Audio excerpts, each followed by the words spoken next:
in Hampshire, hello. Oh, hello, Jeremy. Hi. What do you think? Are you very pleased we've got a royal family today? No, I'm like Kevin, a Republican. I cannot believe that in a Christian country like this, that we have this privileged family with so much wealth, so many homes, and yet they are entirely selfish. And how much did all that cost the taxpayer last night? Not to mention the red arrows. And yet fences were put round, and the poor old peasants weren't even allowed to get anywhere near them. So it's funny. I mean, also to have the Secret Service say we can't allow anyone near. Well, you allowed a guy to sit on the roof with a rifle a few months ago. I mean, hello. So, Christine, you're not pleased that we've got you're not saying this now justifies the money on the royals or anything like that? No, I'm 80 now, and unfortunately I will never live to see a Republican country, but where's Oliver Cromwell when you need him? Sorry. All right, thank you. But the French can't do it. The French, when he came to see them, they had their military band do silly walks. You mean play punk music? Yes. And Trump was incredibly impressed. I'm not going to argue. He was impressed. Don't do that with a military band. But you can wow people in other ways. Yeah, they played, what is it, Daft Punk or something? Yeah, like Pharrell, they played Get Happy. The conversation that unraveled on British television today, following Donald Trump's visit to the United Kingdom, revealed more about the cracks in the monarchy than any glossy documentary or palace press release ever could. The segment was framed with a rather provocative question: is Trump's state visit proof that Britain needs the monarchy? And that question alone already tells us something about the establishment mindset, how every global event, every foreign handshake, and every formal banquet must somehow be twisted into a justification for the continued existence of the royal family. But it was the callers who brought the real energy to the discussion, with Christine standing out in particular. She refused to dance around the issue. She called the royals exactly what they are: privileged and entirely selfish. And in that moment, Christine gave voice to a growing chorus of disillusionment across Britain, people who are tired of being told that the monarchy is essential when all evidence points in the opposite direction.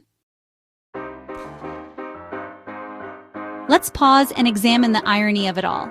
The Trump state visit was supposed to be a showcase of pomp, ceremony, and diplomatic tradition, a chance for the monarchy to play the role of Britain's great unifying institution, wheeling out its palaces and pageantry as proof of its enduring value. But instead, it sparked a wave of criticism. People like Christine weren't impressed by the golden carriages or the photo ops.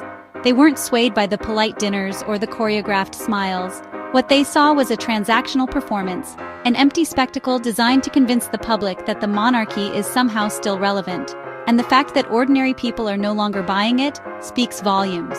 When viewers call into live TV to say the royals are entirely selfish, that's not just an opinion, it's a warning. A warning that the monarchy's grip on public affection is slipping, and no amount of state visits can patch up that decline. Christine's point about privilege cuts right to the heart of the issue.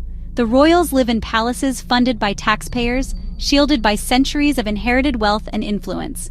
They are propped up by a system that excuses their excesses and demands deference at every turn. Yet when the nation struggles, when families face food insecurity, when public services collapse, when young people cannot afford homes, the monarchy rarely lifts a finger in any meaningful way. They release carefully worded statements, attend staged charity events, and smile for the cameras. But where is the substance? Where is the sacrifice? Where is the accountability? The Trump visit only underscored this hollowness.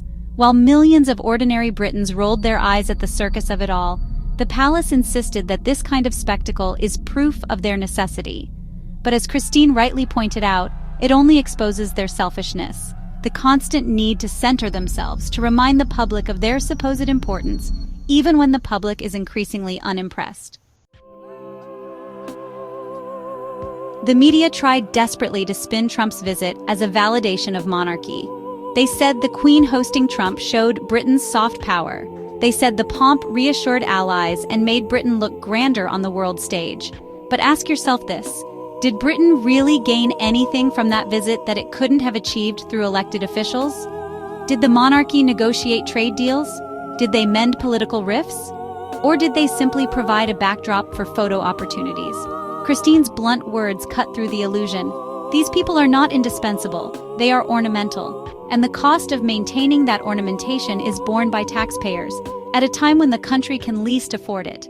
The very fact that people are questioning whether a royal banquet for Trump somehow proves the monarchy's value shows just how fragile the argument for their existence has become. It's important to remember how Britain viewed Trump's visit at the time. For many, it was deeply controversial. Trump was a divisive figure on the world stage, and his presence in London sparked protests, balloon parades, and public anger. And yet, the monarchy embraced him with open arms, treating him to the full measure of royal ceremony. To critics, it felt like hypocrisy. How could the monarchy claim to embody dignity, tradition, and moral authority, while rolling out the red carpet for a man who embodied the opposite? This dissonance only reinforced Christine's argument. The royals will entertain anyone, no matter how controversial, if it preserves their image and sustains their claim to relevance.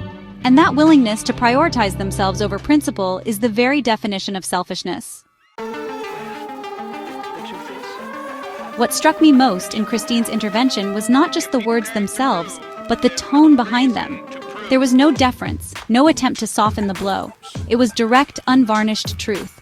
For so long, public discussion of the monarchy has been filtered through a lens of reverence.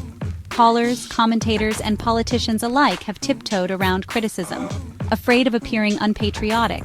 But now we are hearing ordinary citizens strip away the mythology and say plainly what so many feel, that the monarchy is not a benevolent force but a selfish institution clinging to power.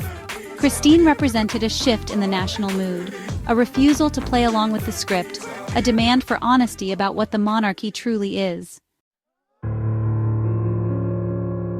And let's not underestimate how significant that shift is.